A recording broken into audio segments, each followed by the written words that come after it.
selamat datang.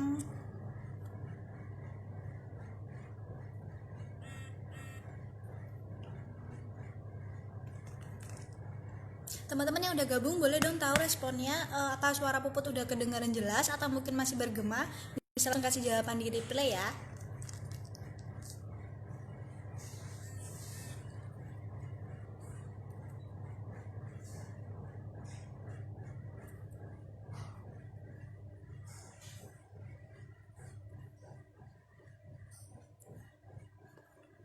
Oke, terima kasih atas responnya. Oke, sambil nunggu teman-teman, Puput buka dulu acaranya. Selamat malam semua, Assalamualaikum warahmatullahi wabarakatuh. Kembali lagi bareng Puput di acara live ngobrol-ngobrol santai di ISP Jember. Tapi kali ini pemateri kita beda kayak sebelumnya. Kali ini pemateri kita tuh cowok yang pasti keren dan mungkin teman-teman udah pada familiar ya. Sesuai dengan pamfletnya, pemateri kita malam ini yaitu Bapak Niki Hogan, Direktur Pengembangan BI pada tahun 2015 dan juga salah satu autor atau penulis buku Yuk Nabung Saham. Mungkin teman-teman udah pada tamat hatam ya baca bukunya. Boleh dong tahu teman-teman udah pada familiar nggak dengan Pak Niki Hogan atau mungkin udah salah satu fans beratnya yang udah namatin buku-buku beliau? Oke, jam 7 pas, Puput bakal langsung sambungin dengan Bapak Niki Hogan. Bagi teman-teman yang punya pertanyaan, disiapin baik-baik malam ini. Ntar bisa langsung ditanyain ke Pak Niki Hogannya langsung. Nah, masih ada waktu 5 menit lagi, teman-teman mungkin bisa ajakin yang lainnya buat segera gabung, karena jam 7 Puput bakal langsung sambungin dengan Pak Niki Hogannya.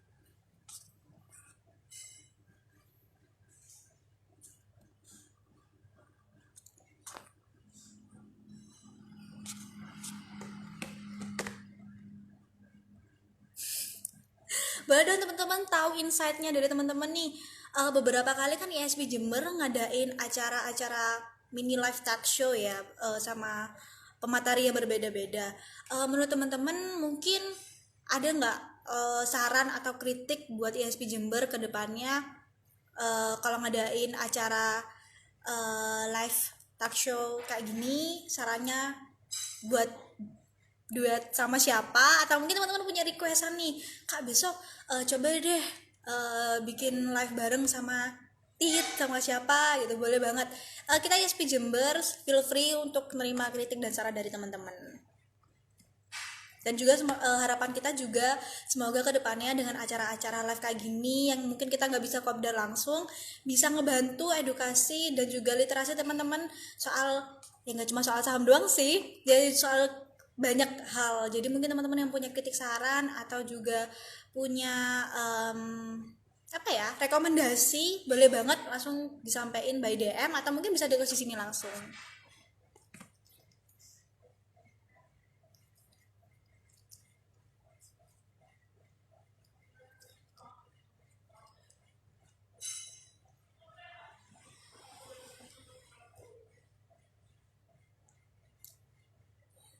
Oke, terima kasih sarannya, akan kita tampung untuk dari teman-teman yang udah ngasih saran. Kedepannya ISP akan ngadain acara apa lagi. Tapi make sure yang udah ngasih saran nonton ya acaranya ISP.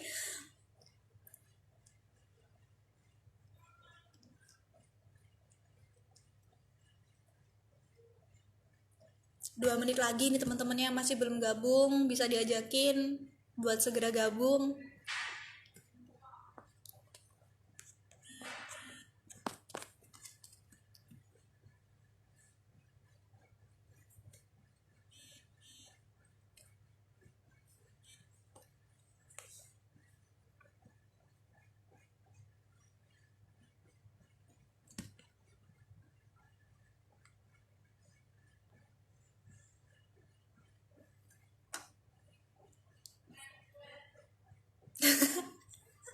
Boleh nih yang lagi nonton bisa saling sapa mungkin,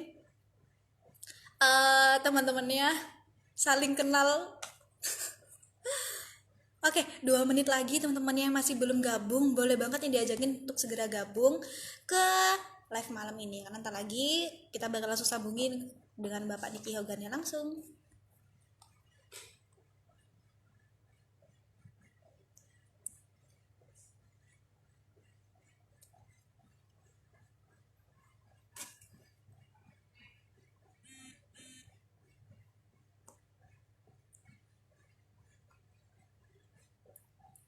Oke, selamat datang yang dari Bali. Oke, mungkin bisa absen dari kota mana aja yang nonton malam ini?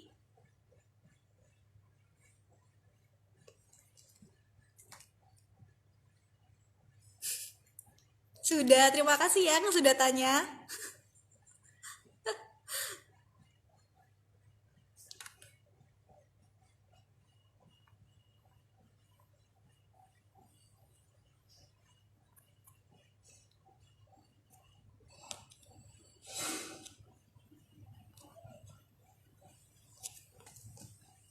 Oke, Bapak Niki Hogan sudah saling bergabung. Mungkin teman-teman bisa langsung melambaikan tangan dengan Pak Niki Hogan. Oke,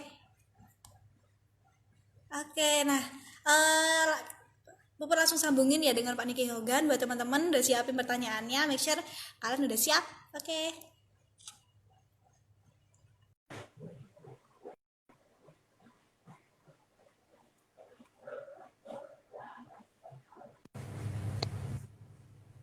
Oke, selamat malam Bapak. Selamat malam, Puput ya panggilannya ya. Iya Bapak. Ya, apa kabar? Selamat malam teman-teman Bapak semua. boleh dikonfirmasi apa suara Puput sudah jelas? Jelas, Atau masih jelas. menggema? Enggak? Oke, jelas.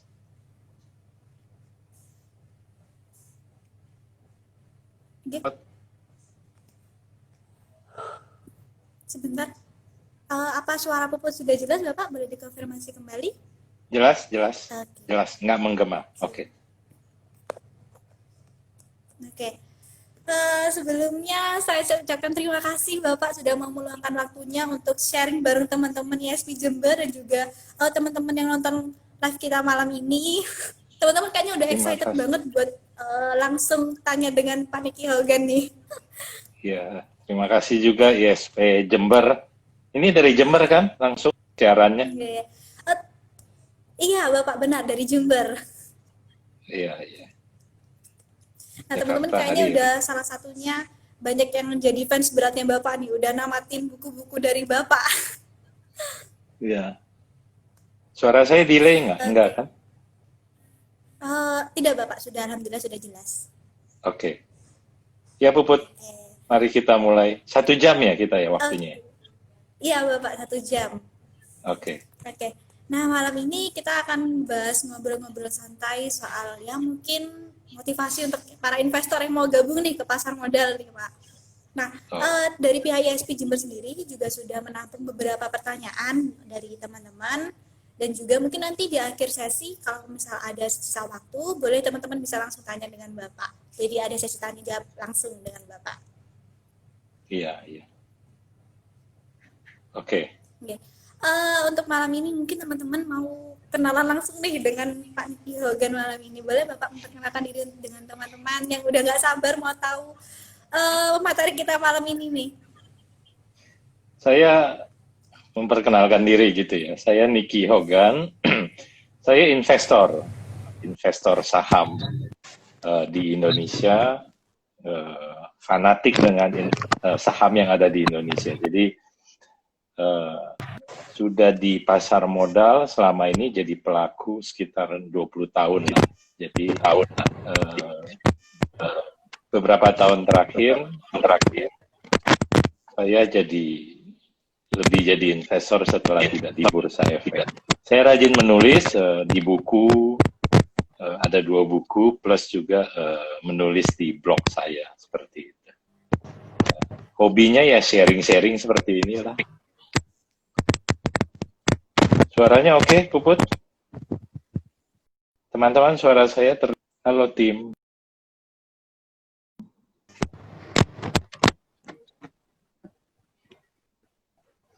Oke, mohon maaf sebelumnya. Sebenarnya sepertinya barusan ada sempat menghubungkan ulang. Boleh konfirmasinya apa suara Puput sudah jelas atau mungkin masih Jelas. mendengar Bapak? Oh, Jelas, ya, alhamdulillah. hanya lebih terlambat aja antara bibirnya dengan suaranya terlambat. Tapi it's okay, nggak apa-apa, masih kedengeran. Oke. Ya, alhamdulillah. Investor Oke. apa pelari? Investor yang suka lari. Pelari yang suka jadi investor. Saya sambil jawab yang nanya-nanya itu. Oke, silakan Oke, Puput. siap Bapak. Tadi saya udah menjelaskan, memperkenalkan diri. Oke, nah teman-teman juga ada yang penasaran nih Pak mengenai gimana sih perjalanan saat awal menjadi investor dan juga kesan pesan atau mungkin cerita-cerita unik saat Bapak menjabat menjadi Direktur Pengembangan BI. Teman-teman juga ada yang menitip pertanyaan seperti itu Pak. Mungkin Bapak bisa berbagi cerita dengan teman-teman? Cerita saya nggak menarik lah untuk untuk itu, tapi yang pasti kan ya kalau kita bicara temanya kan tema investor lah ya. Saya cuman merasa bahwa bagaimanapun saya investor, saya bukan trader. Sambil saya jawab tuh ada yang nanya soalnya. Saya investor jangka panjang karena bagaimanapun setelah sekian tahun di industri pasar modal di bursa efek seperti itu, saya merasa bahwa sebenarnya kita semua mestinya bisa, kita semua siapapun kita punya uang atau punya sedikit uang, kita semua bisa mendapatkan manfaat dari investasi di pasar modal kita. Kalau kita bicara data yang menunjukkan pertumbuhan saham kita, indeks kita sekitar 10-20 tahun terakhir tuh, kita kan seperti biasa, kita kan mengatakan bahwa kita adalah yang tertinggi di dunia. Lebih dari 200% selama 10 tahun. Jadi kenapa enggak kita semua masyarakat bisa menikmati keuntungan itu. Makanya saya jadi seorang penggiat untuk berkampanye. Sebelum di bursa, selama di bursa pun sekarang setelah tidak di bursa lagi. Itu yang mungkin menjadi ya semangat saya kali untuk terus berkampanye, ya ngobrol seperti ini, menulis dan lain-lain. Hanya untuk memberitahukan kepada teman-teman semua bahwa ada loh instrumen investasi yang benar, yang real, yang syariah, yang kita bisa dapatkan manfaat di masa yang akan datang. Ya kira-kira gitu, Puput. Oke, nah itu mungkin teman-teman sudah terjawab nih penasaran kemarin soal mungkin cerita-cerita unik dari Pak Niki.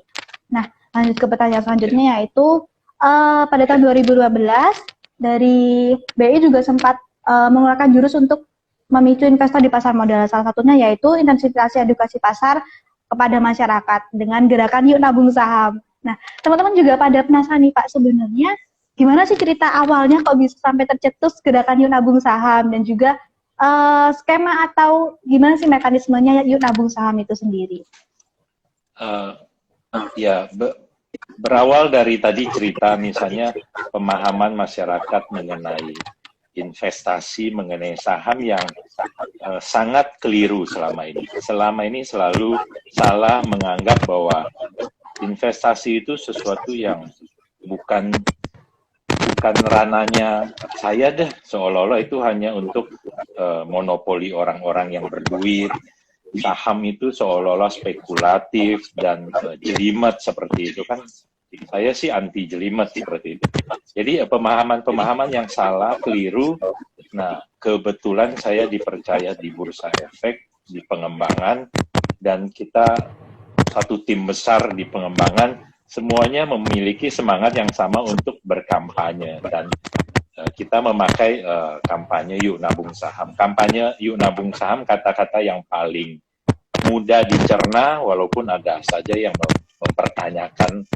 Tapi kita merasa bahwa itu kampanye yang paling mudah dicerna dan lebih kepada sebenarnya semangat pola pikir kita untuk kita mulai nabung saham, memperlakukan saham sebagai tabungan. Namanya tabungan itu untuk masa depan. Namanya tabungan itu kita bisa lakukan secara berkala seperti itu. Jadi merubah sekali lagi mindset pemikiran yang keliru mengenai saham tadi. Dan saya rasa sekarang setelah 5 tahun ya, sejak 2015 dicetuskan, saya merasa bahwa perkembangan pemahaman masyarakat sedikit banyak sudah mulai berubah. Walaupun di luar sana tetap saja masih banyak yang mempertanyakan atau yang tetap masih tidak berani atau tidak mengerti, tapi juga tidak mau belajar. Jadinya ya mereka tidak mendapatkan manfaat daripada pasar modal di negaranya sendiri seperti itu. Kira-kira gitu, Puput. Gambarannya tadi, mekanismenya hanya sekali lagi pola pikir untuk kita mau menjadi investor di pasar modal sendiri seperti itu.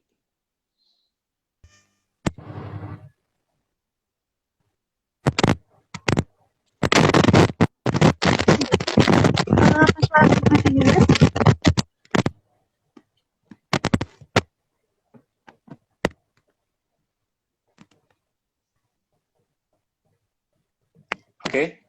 Suara saya masih baik. Suara saya bergema di kamu. Kamu dari tadi kotak-atik apa, Puput? Iya, Jadinya bergema. mohon maaf Bapak barusan headset saya sempat ada trouble, jadi berusaha untuk Oke. membenarkan. Iya, udah. Untuk saya Sekarang apa udah masih bagus. bergema, Bapak? Udah bagus. Sip. Oke. Ya, oke. Nah, itu dia tadi juga. Nah, teman-teman juga sebenarnya juga sempat mengalami kebingungan atas beredarnya stigma-stigma negatif soal investasi di pasar modal nih Bapak. Ada yang menganggap bahwa investasi di pasar modal itu dipertanyakan soal syariahnya, kemudian juga ada tendensi soal judi atau riba dan sebagainya. Nah, teman-teman juga pada bingung untuk maju mundur nih mau jadi investor di pasar modal karena mereka menganggap bahwa saya tidak punya basic knowledge-nya atau mungkin ilmu dasarnya sebelum terjun. Nah, sebenarnya apabila kita hendak terjun ke dunia investasi pasar modal, apa saja nih Pak ilmu-ilmu dasarnya atau mungkin pengetahuan dasar yang perlu dipersiapkan dan dipahami oleh para calon investor nih Pak? Iya, tadi ada yang nanya juga apakah ada di Al-Quran yang menunjukkan bahwa saham itu syariah. Saya sejujurnya saya tidak tahu, tapi saya hanya berani mengatakan bahwa ada fatwa MUI, ada fatwa dari Dewan Syariah Nasional yang menyatakan bahwa transaksi saham itu adalah halal dengan beberapa catatan tentunya. Karena transaksinya sendiri halal, tapi ada beberapa saham, ada sebagian saham yang tidak tergolong halal. Ya, baik dari sisi bidang industrinya maupun dari beberapa indikator keuangan yang bisa menyebabkan bahwa perusahaan itu dianggap tidak halal, gitu. Tapi transaksinya sendiri adalah halal. Sekali lagi saya tidak kompeten untuk menjawab lebih detail, tapi yang pasti ada fatwa dari DSN MUI yang menyatakan bahwa saham itu halal dan kita semua rasanya harus berbesar hati, harus terbuka, berpikir terbuka untuk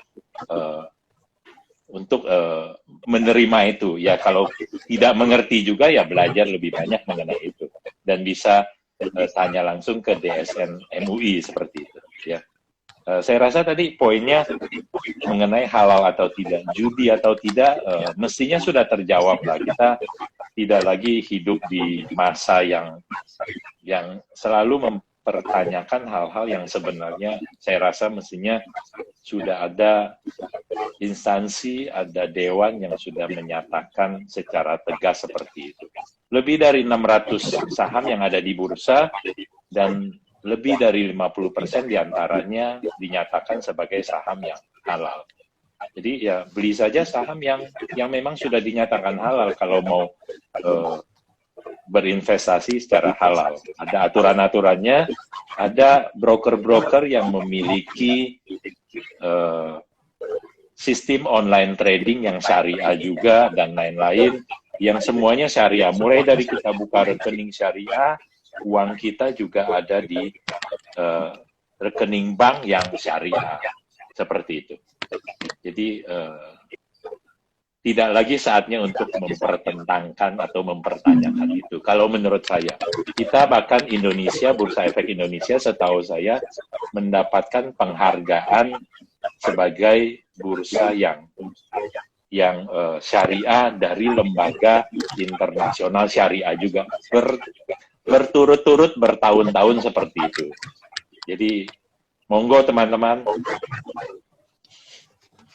Suara saya agak bergema di kamu, Puput. Gitu. Tapi Untuk suaranya lanjut pertanyaan jelas. Cuman selanjutnya, okay. mengenai basic knowledge, Bapak. Basic knowledge-nya kembali ke basic berpikir dulu deh, ya, bahwa saham itu adalah bukti kepemilikan atas suatu perusahaan. Itu yang paling basic, paling mudah, paling simple. Kita membeli saham, kita menjadi pemilik perusahaan. Sesederhana itu. Jadi jangan mempertentangkan, jangan mempertanyakan saham itu seperti apa. Saya beli saham Bank A, saya adalah pemilik Bank A. Saya beli saham telekomunikasi ini, otomotif ini, infrastruktur ini, saya adalah pemilik perusahaan itu. Dan saya berhak atas segala hak sebagai seorang pemilik perusahaan. Saya bisa dapat pembagian keuntungan, dividen namanya, saya diundang waktu rapat umum pemegang saham, kapan saya boleh simpan, berapa lama saya boleh simpan, semaunya saya. Karena saya pemilik perusahaan. Saya mau simpan sampai 5 tahun lagi, 10 tahun lagi, saya wariskan, atau saya mau jual besok pun boleh. Ya, semuanya kembali ke kita, tetap basicnya tadi, teman-teman, saya mau kita semua berpikir, membeli saham adalah menjadi pemilik perusahaan. Itu paling mudah. Jangan pakai koma, pakai titik aja. Gitu, Puput. Oke, siap. Nah, itu tadi Bisa mungkin teman-teman sudah diwariskan. mulai terjawab. Ada yang tanya bisa diwariskan, bisa. Jadi mahar juga bisa kan? Sudah ada beberapa kejadian yang investor muda yang melamar calonnya dengan mahar saham ataupun reksadana. Luar biasa kan gitu. Bisa jadi opsi mahar terbaru nih ya Pak ya untuk teman-teman yang mau melangsungkan pernikahan. Sudah ada beberapa di Jogja yang saya tahu, di daerah, kemudian di Sumatera juga ada beberapa yang lakukan seperti itu. Jadi sudah masanya kita move on dong, jangan lagi berpikir saham itu sesuatu yang menakutkan seperti itu. Gitu Put, teman-teman. Oke, Mbak Di. Dan juga untuk itu Bapak, kan ada beberapa stigma-stigma negatif yang ada di masyarakat nih. Nah, gimana sih cara kita untuk selain meluruskan dan juga untuk yakin nih bahwa berinvestasi di pasar modal khususnya saham itu aman dan juga tidak perlu diragukan lagi. Mungkin Bapak ada saran dan juga meluruskan banyak stigma negatif yang ada di masyarakat soal itu Bapak? Iya kan, kembali pokoknya kalau namanya kita mau belajar apapun, selalu memulai dengan kepala yang kosong. Ya, apapun yang kita dengar di luar mengenai investasi, mengenai saham, tolong dikosongkan dulu. Ya kan, kalau mau ngisi gelas harus dikosongkan dulu kan. Gelas yang berisi air ya kita nggak bisa isi kan, kayak gitu kan kira-kira. Kosongkan dulu kepala kita, lupakan semua rumor, semua hoax, semua stigma negatif mengenai saham, mengenai investasi, dan kita belajar. Mulai dari awal seperti itu. Mulai dari pengertian saham itu apa, syariah atau tidak, seberapa jelimet itu, dan lain-lain. Pemahaman-pemahaman yang dasar seperti itu. Dan saya rasa, sekali lagi kalau kita mengosongkan kepala kita untuk menerima ilmu baru, rasanya kita akan lebih mudah untuk belajar seperti itu. Ya, jadi sekali lagi pemahaman yang paling sering kan yang tadi mengenai judi, spekulasi, mengenai jelimet, mengenai mahal dan lain-lain, kan kita sekarang tahu semua sudah bisa buka rekening cukup dengan 100.000, dengan 50.000. Dulu zaman 10-20 tahun lalu nggak ada cerita orang bisa buka rekening dengan 100.000. Semuanya bicara jutaan, 10 juta, 20 juta. Jadi teknologi kan sangat membantu kita. Teknologi sudah memberikan jalan kepada kita untuk bisa jadi investor dengan cara yang sangat murah dan mudah gitu loh. Jadi kalau tidak dimanfaatkan ya sayang, salah sendiri akhirnya kita tidak mendapatkan ya tadi manfaat dari pasar modal kita yang bertahun-tahun membuat banyak orang. Ada juga sih yang miskin dari pasar modal. Oke, Gitu, Put. siap. Nah, itu juga tadi mungkin dari Bapak. Mungkin ada yang ditambahkan lagi, Bapak? Udah? Itu aja. Oke, siap. Ada apa lagi? Ya. Berarti kita perlu mengosongkan pikiran terlebih dahulu ya Bapak, apabila kita hendak mempelajari soal ya semua hal termasuk investasi di pasar modal, khususnya saham ya Bapak. Iya. Oke, siap. Nah, untuk pertanyaan yang sering banget ditanyain oleh teman-teman nih, motivasi atau saran apa yang bisa dipegang atau diyakini oleh teman-teman bahwa agar kita tidak maju mundur untuk masuk ke dunia investasi pasar modal. Mungkin Bapak ada motivasi dan saran untuk teman-teman yang lagi nonton? Kalau tadi saran saya rasa sudah di awal, begitu kita berpikir bahwa saham itu adalah kepemilikan, mestinya itu lebih dari cukup untuk menjawab semua keraguan itu. Saran kedua adalah konteksnya tadi berinvestasi untuk jangka panjang. Ya, kita namanya jadi pemegang saham, pemilik perusahaan, nggak ada yang orang menjadi pemilik perusahaan hanya untuk minggu depan atau untuk sebulan ke depan. Orang berpikir panjang. Selama perusahaan itu memberikan keuntungan buat kita, ya selama itu juga kita memegang saham kita menjadi pemilik perusahaan.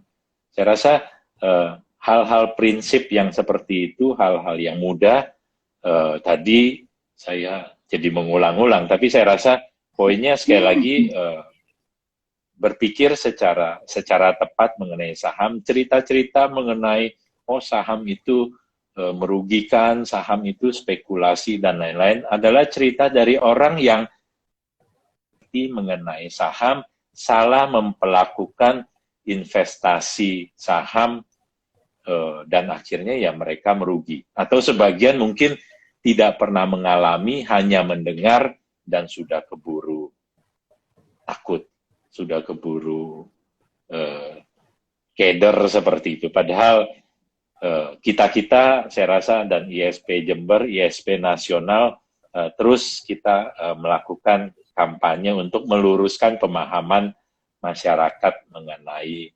investasi yang benar seperti itu. Oke, siap. Investasi analoginya seperti petani itu katanya. Jangan menjadi pedagang yang saya beli sekarang untuk besok. Karena investasi untuk jangka panjang, jangan pernah pakai dana jangka pendek. Itu kan paling gampang seperti itu. Saya kalau punya uang kuliah buat bulan depan, ya saya jangan belikan saham. Saya punya uang untuk bisnis 3 bulan lagi, atau untuk belanja, atau untuk bayar uang kos, ya jangan belikan saham. Tapi kalau saya belikan saham karena saham ini nanti saya pakai untuk tadi mahar, untuk mas kawin saya dan lain-lain, untuk anak saya sekolah dan lain-lain. Nah, itu yang tepat. Tapi memang uangnya uang untuk masa panjang seperti itu. Banyak yang terjadi, orang membeli saham dengan dana jangka pendek, berpikir bahwa dia bisa untung secara instan. Dan itu salah total. Dan itu rugi total. Itu yang sering terjadi. Baik, Bapak, siap. Juga dari teman-teman juga ada yang mempertanyakan mengenai kondisi ekonomi dan pasar modal saat ini. Menurut Bapak, apa ada tips dasar bagi pemula untuk nabung saham dengan kondisi ekonomi yang terkena corona sekarang dan sebagainya?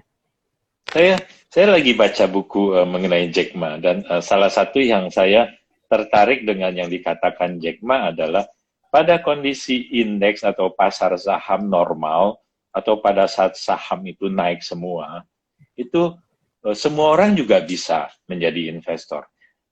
Nenek-nenek yang ada di jalan pun, nenek-nenek tua yang di jalan pun bisa menjadi investor. Dia beli saham apa aja dan saham itu akan naik.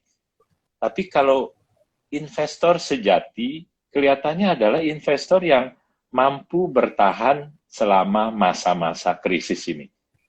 Kita oleh masa indeks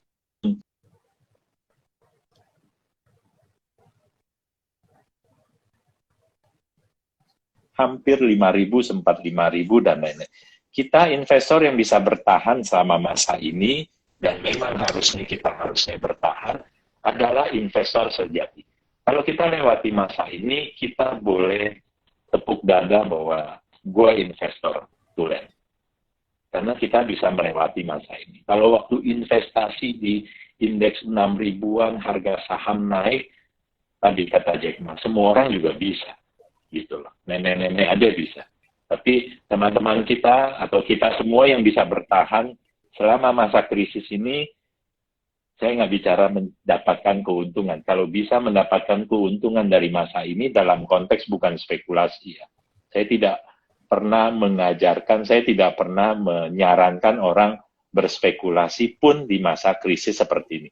Bisa bertahan saja, bisa tetap berpikiran bahwa saham saya memang untuk jangka panjang.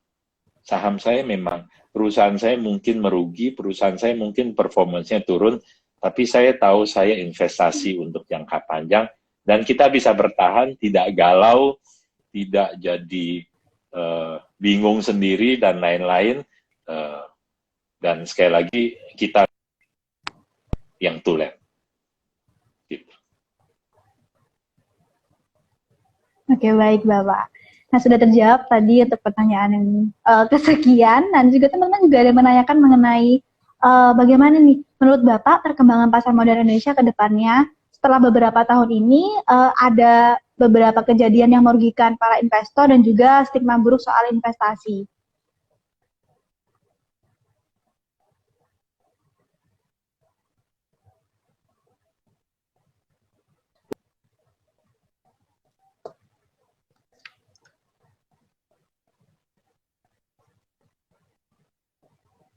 Tadi kayaknya terganggu. Boleh Oke, baik Bapak. Teman-teman juga ada yang menanyakan nih Bapak soal pendapat atau menurut Bapak perkembangan pasar modal di Indonesia ke depannya bagaimana setelah beberapa tahun ini adanya kejadian yang merugikan investor serta ada stigma buruk yang sudah beredar di masyarakat, Bapak. Puput, sorry, tadi terganggu koneksinya, boleh diulang lagi? Sorry. Boleh Bapak. Langsung Teman-teman aja juga pertanyaan. ada yang menanyakan Bapak. Menurut Bapak, bagaimana perkembangan pasar modal ke depannya? Masih terganggu? Oke. Tolong di komen. Boleh diulang, Puput? Tadi masih terganggu. Saya nggak tahu koneksi saya atau di koneksi di Puput yang terganggu. Boleh diulang lagi? Teman-teman boleh komen ya kalau suara saya terganggu. Ya, silakan Put. Teman-teman, pertanyaannya mengenai apa masih terganggu? Sudah. Teman-teman menanyakan mengenai perkembangan pasar modal ke depannya, Bapak. Melihat adanya kejadian-kejadian yang merugikan investor sebelumnya. Teman terus di awal. Langsung Put pertanyaannya, tadi kedengarannya. Teman-teman menanyakan terus langsung putus lagi. Ya. Pertanyaannya apa Put? Perkembangan pasar modal ke depannya, Bapak. Melihat adanya beberapa kejadian yang merugikan investor, kemudian stigma buruk yang berada di masyarakat. Ya, sama seperti tadi pertanyaan ada yang menanyakan bahwa kok kedengarannya kalau dibaca-baca di luaran ribet banget, padahal yang saya omongin simple. Saya nggak pernah tahu, tapi saya merasa bahwa sesimpel itu mestinya investasi tidak ada yang jelimet kayak gitu. Stop being jelimet gitu kan. Terlalu banyak cerita di luar mengenai ya mungkin mengenai saham, mengenai stigma buruk seperti itu. Yang kita mau pakai saham gorengan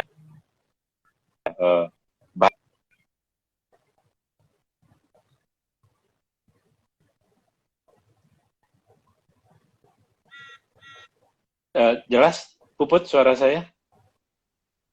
Masih, mohon maaf Bapak, barusan masih terputus-putus. Terputus ya? Iya Bapak, mohon maaf. Baru rugi karena asking. so what gitu loh, asing profit taking. Kenapa takut dengan asing? Kita jadi investor lokal, kenapa takut dengan asing yang profit taking seperti itu?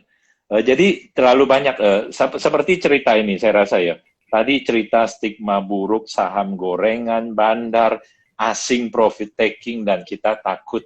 Saya tidak habis mikir kenapa begitu banyak cerita di luar sana. Saya nggak tahu, cerita-cerita itu mungkin menarik untuk orang jadi followernya atau seperti apa. Belum baca, betul Andre, mereka belum baca buku saya, belum baca blog saya, jadi banyak-banyak membaca yang benar, jangan membaca, jangan mendengar dari cerita-cerita yang buruk. Teman-teman, ada lebih dari 600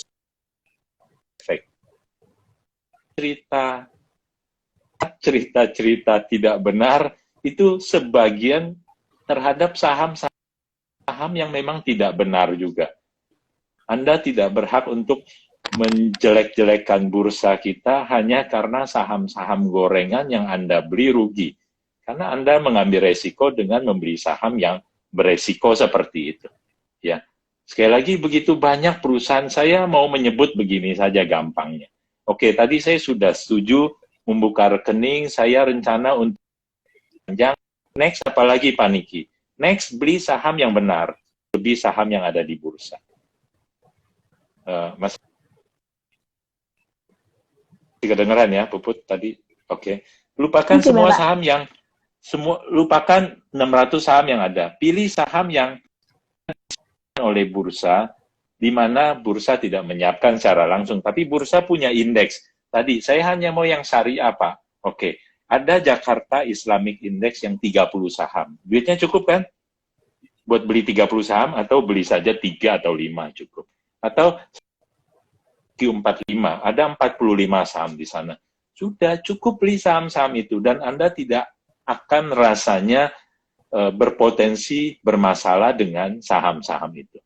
Anda tidak akan menjelek-jelekan investasi Anda, perusahaan Anda, karena yang dipilihkan dalam indeks LQ45 atau Jakarta Islamic Index itu adalah saham-saham yang memang yang terbaik yang ada di bursa kita, gitu loh. Jadi tadi cerita mengenai stigma buruk, mengenai gorengan, mengenai bandar, mengenai profit taking asing dan lain-lain, Anda terlalu banyak dengar dongeng di luar sana. Jangan terlalu banyak dengerin dongeng, tidak ada yang seribet itu.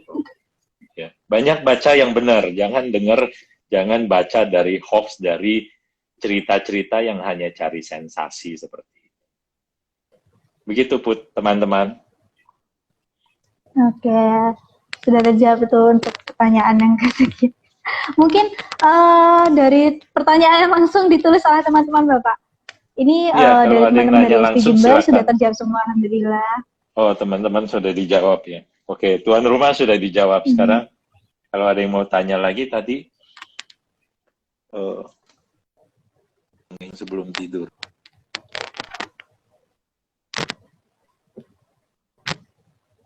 Fresh down kalau turun selagi fundamental bagus. Boleh saja kalau punya uang untuk fresh down, tapi hati-hati fresh down jangan dalam konteks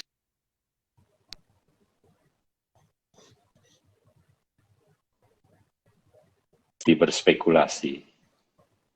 Silakan teman-teman kalau ada pertanyaan. Indikator majunya ekonomi apakah berhubungan dengan IHSG? Indeks harga saham di Indonesia dan di negara manapun selalu berjalan lebih dahulu daripada ekonomi realnya. Saham pasar modal, bursa efek adalah ekspektasi. Kita menaruh harapan, kita melihat perspektif perusahaan di masa yang akan datang. Karena ekspektasi itulah yang membuat bursa selalu akan jalan duluan, baik turun maupun naik. Seperti itu. Jadi kalau kemarin-kemarin indeks turun dari 6.000 ke 4.000 karena semua investor merasa bahwa ekonomi akan ambruk, perusahaan-perusahaan yang ada tercatat di bursa akan mencatatkan kinerja yang buruk dan lain-lain. Tapi berjalannya waktu ternyata laporan Q1 baik-baik saja, ekonomi juga membaik. Kita tahu sekarang USD kita, rupiah kita terhadap dolar dulu sempat 16.500 dan lebih, hari-hari ini sudah di bawah 14.000. Jadi semua yang ditakutkan ternyata tidak terjadi, atau paling tidak seburuk yang dibayangkan, dan akhirnya kita melihat bahwa pelan-pelan indeks kembali naik sampai 5.000. Rasanya tinggal masalah waktu, indeks akan kembali ke level yang sebelumnya. Sambil ditanya ya, Puput silakan kalau ada lagi.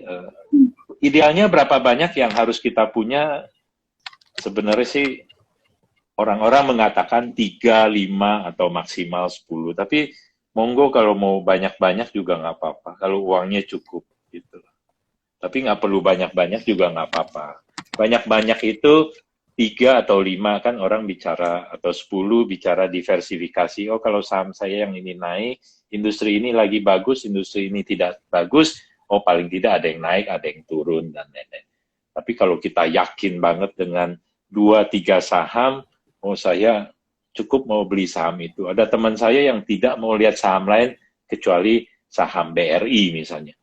Waktu sebelum krisis harganya berapa, selalu akumulasi.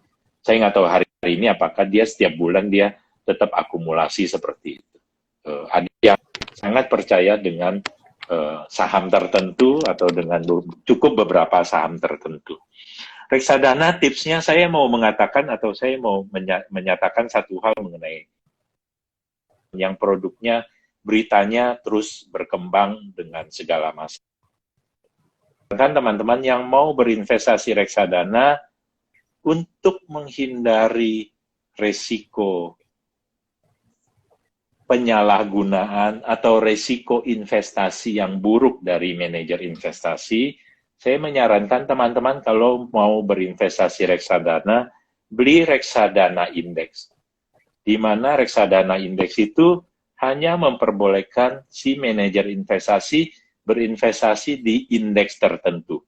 Reksadana Jakarta Islamic Index, dia hanya boleh beli di 30 saham itu. Reksadana LQ45, reksadana BUMN, dia hanya boleh beli saham yang ada di list indeks-indeks seperti itu. Dan itu meminimalkan, menghindari bahwa manajer investasi kita yang sontoloyo, yang suka beli saham yang tidak-tidak. Baik, Bapak. Oke.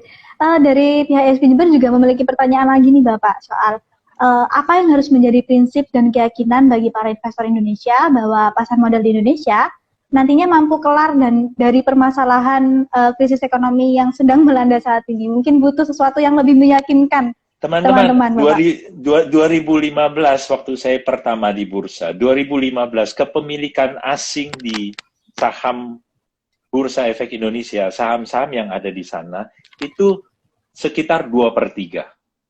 2/3 saham yang ada di bursa itu dimiliki oleh asing. Dan hari-hari ini rasanya sudah seimbang sekitar 50-50 seperti itu. Ya, banyak investor baru, banyak investor domestik yang lahir dan mereka mengakumulasi saham yang ada di bursa, yang akhirnya komposisinya sekarang seperti itu. Ya, di Malaysia, di Thailand sudah sejak 2015 kepemilikan lebih banyak itu adalah di investor domestik, investor lokal. Jadi saya nggak mau mengatakan seperti itu, tapi kita menjadi investor selain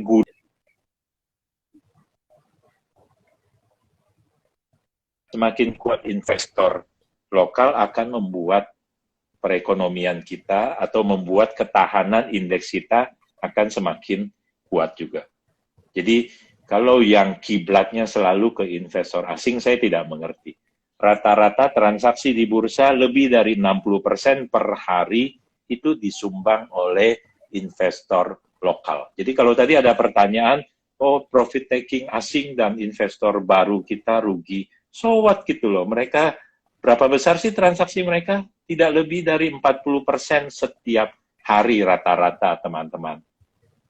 Jadi jangan terlalu banyak dengar dongeng yang tidak-tidak. Ya, oke? Oke, baik Bapak. Akhirnya terjawab. Akhirnya teman-teman bisa yakin deh, karena masih agak pesimis mungkin sebelumnya Bapak.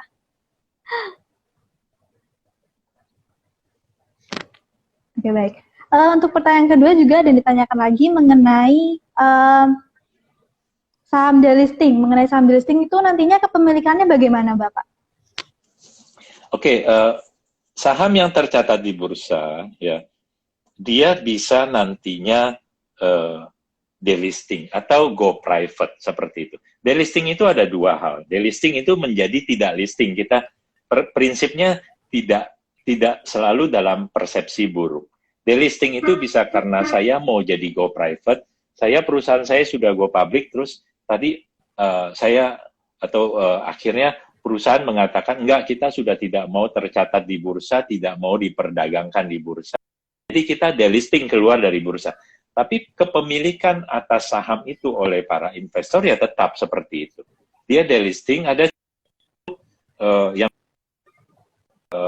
paling ramai adalah waktu Aqua menjadi go private. Dia tidak lagi menjadi perusahaan yang tercatat di bursa. Tidak buruk juga. Tapi cerita lain bahwa banyak juga delisting yang terjadi karena memang perusahaannya, ini yang lebih banyak mungkin kasusnya. Perusahaannya delisting karena mungkin konsepnya atau kelangsungan usaha dari perusahaan itu dipertanyakan, tidak lagi memenuhi syarat-syarat yang harus dipenuhi sesuai dengan aturan bursa dan lain-lain, tidak melaporkan laporan keuangan yang tidak mendapatkan opini tidak wajar dan tahun saja itu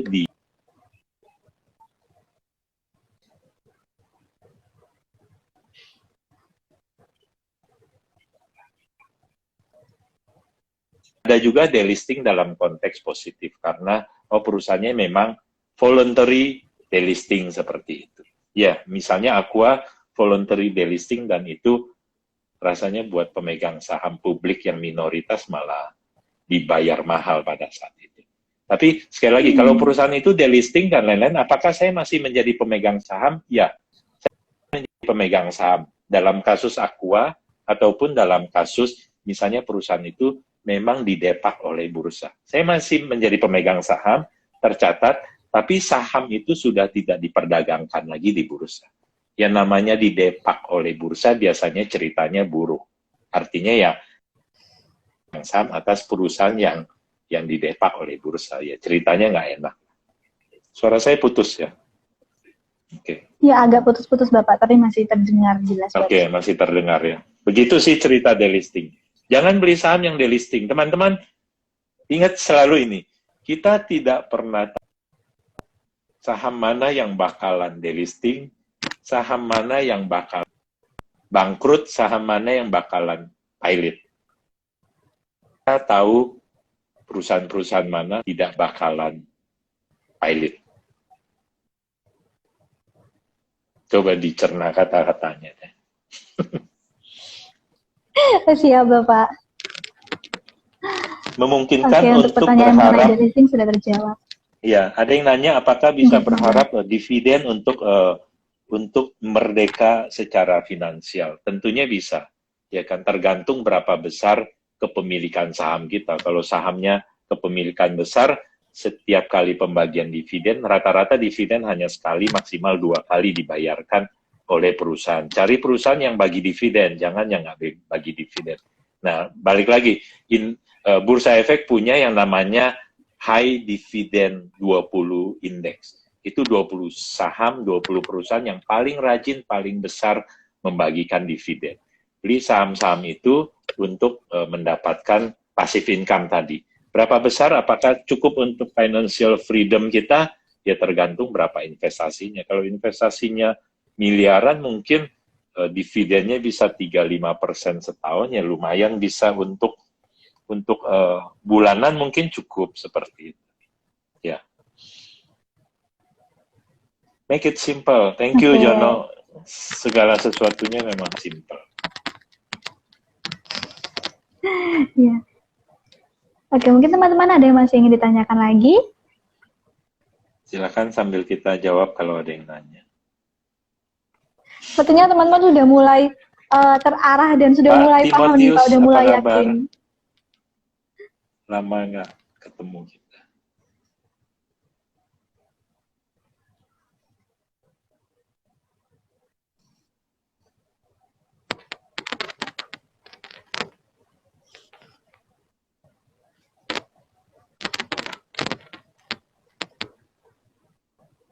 Bapak, teman-teman juga ada yang Puput, menanyakan oke, mengenai suaranya?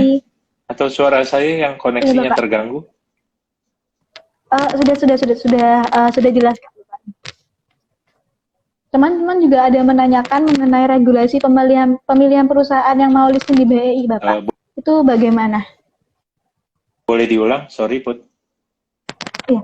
Teman-teman juga ada yang menanyakan mengenai penasaran. Iya, perusahaan yang akan listing di BEI. Ya, perusahaan yang akan listing berarti yang akan go public ya, bukan delisting ya. Kita bicara yang listing, yang akan go public tentunya dia harus memenuhi ketentuan-ketentuan. Dia harus mendaftar dulu. Dia akan disurvei oleh bursa juga. Bursa akan lakukan survei sampai ke lapangan seperti itu.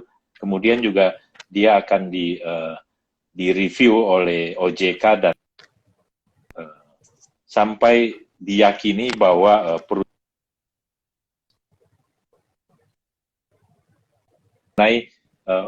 perusahaan itu sudah beroperasi berapa lama, perusahaan itu punya penghasilan atau tidak dan lain-lain, kriteria berapa besar,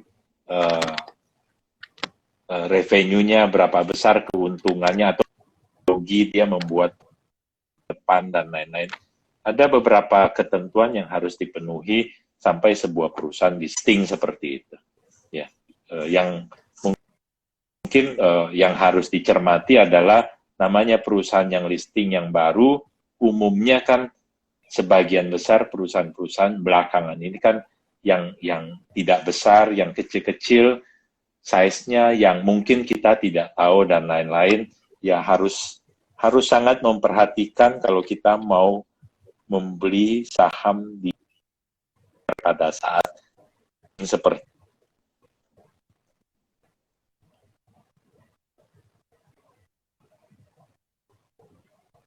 Baik, Bapak. Mohon maaf, terputus-putus untuk yang term terakhir. Suara saya dengar? Puput? Oke. Ada pertanyaan Masih mengenai terputus-putus, sektor. Bapak. Iya, oke. Terdengar? Sudah. Ada Sudah pertanyaan terdengar, mengenai sektor consumer good dan tadi apa? Sektor consumer good dan finance apakah masih menjadi sama apa tadi? Defensif atau apa gitu ya? Saya rasa consumer good akan selamanya menjadi defensif stock ya. Seperti itu. Keuangan juga cukup menjadi defensif stock. Saya rasa dengan kondisi saat ini krisis dan lain-lain kita tahu memang tidak ada yang tidak terdampak, tapi rasanya yang terdampak berat adalah yang terkait atau yang merasakan akibat langsung karena pandemi ini, tapi beberapa yang tidak terdampak langsung rasanya masih mencatatkan kinerja yang baik ya, di antaranya termasuk keuangan bank-bank yang besar. Saya rasa Q1 kemarin malah lebih baik daripada Q tahun sebelumnya. Gimana sih manajemen psikologis Pak? Waktu saham lagi down ataupun waktu lagi rally terus? Itu kan pertanyaan itu ya, pertanyaan yang ada di layar. Saya atau yang tadi kita di awal kita sudah bahas, kalau kita menjadi investor dengan pemikiran, dengan pola pikir yang betul sejak awal, beli saham menjadi pemilik perusahaan, saya ulang ya, beli saham untuk jangka panjang dan lain-lain. Kalau saya beli saham, saya rencana saham saya nanti saya akan jual waktu tahun 2030, yang katanya Pricewaterhouse kita jadi negara mungkin kelima terbesar di dunia. Saya tunggu 2030 saja. Jadi mau pandemi ini, mau corona, mau apapun, sebelum 2030 saya tidak akan galau seperti itu. Misalnya, ya kan? Jadi konteksnya sekali lagi, kalau konteksnya udah pikir tujuan untuk jangka panjang, kenapa sih mesti galau hari-hari ini gitu loh. Ya. Bolehlah lihat-liatin, oh sedih dan lain-lain. Ya kan? Kabar baiknya, kabar buruknya bahwa semua saham atau saham kita turun, itu kita tahu pasti. Kabar baiknya tenang aja, semua orang juga rugi. Jadi nggak usah galau sendiri, ya nggak usah galau sendiri. Semua juga sedang pada posisi kebakaran portfolio. Kalau kita yang merah sendiri, orang-orang hijau, nah kita boleh sedih. Tapi kalau semua juga lagi rugi, kenapa mesti galau sendiri? Itu Put. Oke, siap. Oke, nah untuk pertanyaan terakhir, mengingat waktunya sudah hampir 1 jam nih sayangnya. Iya. Ada pertanyaan terakhir dari teman-teman ISP nih Pak, mengenai harapan kedepannya mengenai kampanye Yuk Nabung Saham. Saya rasa bagaimanapun, saya nggak tahu ukurannya apakah oke atau tidak, tapi saya rasa dengan jumlah investor saat ini, kalau saham sudah 1,2, kalau investor reksadana mungkin 1,5, sudah lebih dari 2,5 juta investor pasar modal saham dan reksadana yang ada di bursa kita, di pasar modal kita. Mestinya itu jadi indikator yang baik dan semangat ini harus terus bergulir ya. ISP punya pegang peranan banyak juga untuk kontribusi penambahan jumlah investor baru. Yang penting memang pemahamannya semuanya berawal dari hal yang tepat seperti itu. Saya rasa kampanye yang atau semangat untuk berinvestasi saat ini sudah jauh lebih baik lah dibandingkan dulu, dan pemahaman orang pun saya rasa di daerah-daerah tidak lagi hanya bicara hanya monopolinya orang berduit dan lain-lain. Nah, kita tahu mungkin sebagian besar, saya kalau nggak salah lebih dari 50% atau 60% investor Indonesia adalah yang usianya di bawah 40 tahun. Gitu. Jadi itu menjadi indikator baik bahwa lebih dari 50% jumlah investor di Indonesia itu justru adalah anak muda, dan itu yang harus terus diperbesar dengan cara kampanye seperti itu. Ya, semuanya harus giat atau semuanya bisa memberikan kontribusi untuk itu. Mungkin gitu, Puput, teman-teman ISP Jember dan teman-teman ISP se-Indonesia, teman-teman yang join pada malam hari ini. Oke, baik, siap. Nah, karena waktunya ternyata sudah hampir 1 jam dan kemungkinan apabila kita melanjutkan pun live akan mati dengan sendirinya. Iya, nanti sebelum mati. Iya, Bapak. Sebenarnya teman-teman juga masih banyak sepertinya yang akan ditanyakan. Mungkin bisa menanyakan langsung atau di lain kesempatan. Kami dari ISP Jember juga mengucapkan terima kasih sekali lagi karena Bapak sudah mau menyempatkan waktunya untuk menjawab pertanyaan kami. Semoga ke depannya apa yang disampaikan oleh Bapak malam ini dan juga ilmu-ilmu yang sudah tersampaikan malam ini juga bermanfaat dan akan memicu banyak calon investor lagi untuk lebih yakin masuk ke dunia pasar modal seperti itu. Ya. Terima kasih Puput untuk sudah moderatori acara ini. Terima kasih ISP Jember, ISP Nasional, teman-teman yang sudah hadir, yang sudah bertanya dan lain-lain. Mohon maaf kalau ada salah-salah dan lain-lain. Jam makan malam saya belum makan, jadi agak emosi bawaannya. Tapi tetap semangat semuanya, tetap berinvestasi dan tetap membawa kabar baik, kabar yang benar kepada masyarakat. Ya, jangan dengerin yang buruk-buruk. Ya, tidak seburuk yang diceritakan seperti itu. Oke, terima kasih semuanya. Selamat malam. Terima kasih juga Bapak. Selamat malam. Oke.